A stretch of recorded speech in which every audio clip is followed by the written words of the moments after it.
Serious stuff. The EPA wants to regulate CO2. Sounds mild, but it means the government regulating just about everything, a massive extension of regulatory power. The government right in your life. Here's Tom Borelli from the National Center for Public Policy Research.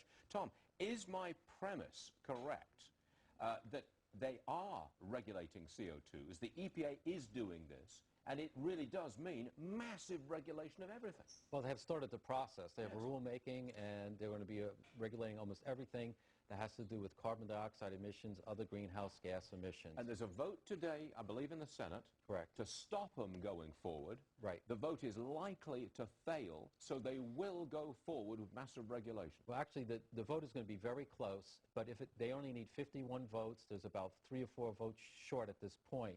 But even if they do pass it, it has to go to the House, and the President has already said he will veto it. So we're not going to get this huge regulation of everything by the EPA.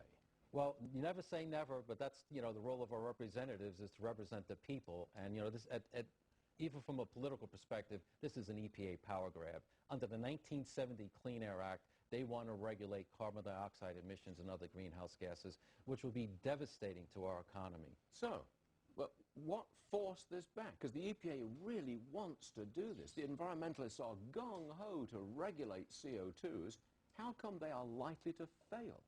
Well, we're not sure yet with the vote. But where you're talking, then the President's not going to allow them to do this. Right. So, but we'd like to have the President veto it and then explain to the American people why the electricity prices are going through the roof. Remember, during the campaign, he promised for skyrocketing electricity prices.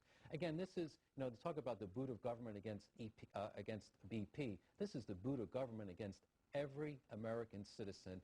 If the CO2 regulations go through, it's going to lead to massive costs in government. Well, let's be clear here. If it goes through, they would be regulating all manufacturing. All manufacturing. Retailing, all buildings, right. Period. Private houses. Could go to private houses. Transportation. Could go to schools. Could go to big private. You'd have to go to the EPA for permission to get a permit.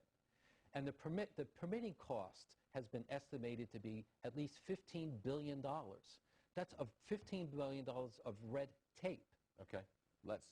You think it's going to be defeated? You are hoping it's going to be defeated?